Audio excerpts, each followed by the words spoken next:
ఆసియాలో ఉద్రిక్తతలు చాలా నాటకీయంగా చల్లారిపోయాయి. అంతేకాదు తిరిగి చర్చల ప్రక్రియ కూడా ప్రారంభమయ్యే సంకేతాలు వస్తున్నాయి. అయితే ఈసారి పాకిస్తాన్ మాత్రమే కాకుండా చైనా కూడా మీడియేషన్కు వచ్చే అవకాశం కనిపిస్తోంది. ఈ మేరకు ఇంటర్నేషనల్ మీడియాలో కూడా పాక్ లీకులు ఇస్తోంది. అయితే అమెరికా, ఇరాన్ మధ్య మధ్యవర్తిత్వం వహించాల్సిన అవసరం చైనాకేముంది? ఎందుకు పాకిస్తాన్ చైనాని కూడా తనకి తోడుగా తెచ్చుకోవాలనుకుంటోంది? ఇక పాక్ పక్కకి రంగంలోకి చైనా. అమెరికా, ఇరాన్ మధ్య చర్చలకు చైనా దిగుతుందా?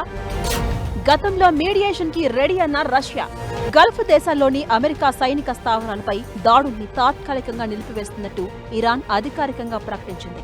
అమెరికా తన దాడులను తాత్కాలికంగా ఆపివేయడం వల్లే తాము కూడా ఈ నిర్ణయం తీసుకున్నట్లు ఇరాన్ మీడియా వెల్లడించింది. దీంతో 5 నెలలుగా సుదీర్ఘంగా సాగుతున్న ఈ సైనిక పోరులో మరోసారి కాస్త విరామం లభించినట్లయింది. గత 2 రాత్రులుగా అమెరికా ఎటువంటి దాడులకు దిగలేదని ఇరాన్ తెలిపింది. తాము మొదటి నుంచి కేవలం ప్రతిస్పందన వ్యూహాన్నే అమలు చేస్తున్నామని, అందుకే అమెరికా దాడులు ఆపగానే తాము కూడా ప్రతీకార చర్యలను నిలిపివేసినట్టు స్పష్టం చేసింది.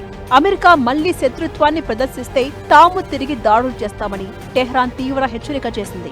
అయితే ఈ క్రమంలోనే మధ్యవర్తిత్వానికి పాకిస్తాన్ ఈసారి తనతో పాటు చైనాని కూడా రంగంలోకి తీసుకొస్తుందని టాక్ బయలుదేరింది. మరోవైపు హార్మోజ్ రూట్లో మరో ట్యాంకర్ పేలిపోవడం కలకలం రేపుతోంది. ఈ క్రమంలో జల రవాణా సురక్షితంగా సాగాలంటే ఇరాన్ సహకారం తప్పనిసరి అనేది అర్థమవుతోంది. అయితే యుద్ధ విరమణకి చర్చలు జరగాలంటే ఇరాన్ 3 షరతులు పెడుతోంది. ముందు హార్మోజ్ తమ ఆధీనంలో ఉన్నట్లు గుర్తించాలని, తర్వాత తమ నిధులు విడుదల చేయాలని కోరింది. ఆ తర్వాతే యురేనియం సంగతి మాట్లాడాలని కోరింది.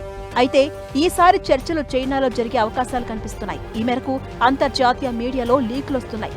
ఇరాన్ మంత్రి ఎస్కందర్ మెమోనీ ఇస్లామాబాద్ కి 2 సార్లు వెళ్లొచ్చారని, అలాగే పాకిస్తాన్ విదేశాంగ మంత్రి కూడా చైనా అధికారులతో టచ్ లోకి వెళ్లినట్లు రాయిటర్స్ ఓ స్టోరీ పబ్లిష్ చేసింది.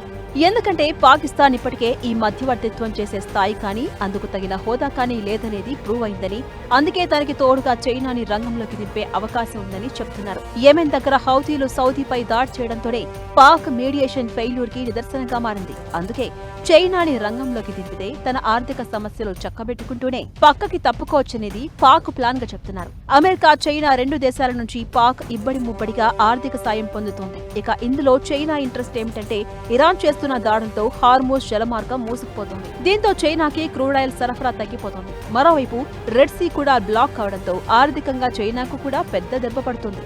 ఎందుకే వీలైనంత త్వరగా యుద్ధం ఆగేలా చేయాలనేది చైనా టార్గెట్ గా పెట్టుకుందంటారు. ఈ కోణంలో తొందరలోనే చర్చలు జరుగుతాయనే మాట వినిపిస్తోంది.